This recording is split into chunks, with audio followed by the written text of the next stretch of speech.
We are constantly told that Australia is able to punch above its weight and to participate in world matters of significance.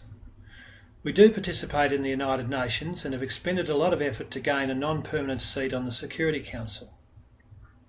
But in reality, what leadership through the political process do we in fact contribute to the world? Overnight, 2 news events were highlighted, one on each side of the political fence. The Coalition announced that they would be cutting overseas aid to fund infrastructure at home and trying to justify it by saying we can't afford it at this time. Humanitarian aid is needed now, not sometime in the future. The Labor government has also, in the last 12 months, raided the overseas aid budget to fund the asylum seeker detention costs.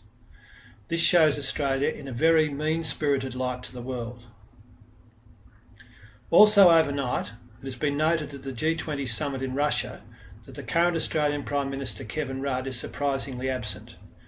This has been caused by the election date that he himself set, knowing that he could not do both. This also sends a message from us to the world about the relative importance of our role in the G20.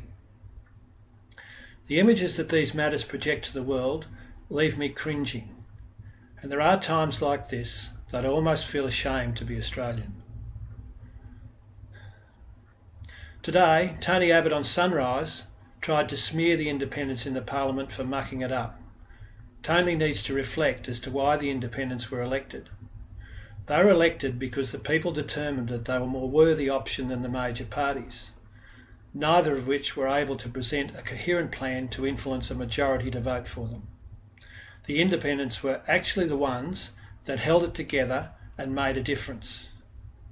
And the last thing we need at this moment, or perhaps at any time, is for one party to have control of both houses of the federal parliament. Authorised by Bob Nicholls, Independent Senate Candidate, 15 Lewis Court, Ballarat, Victoria.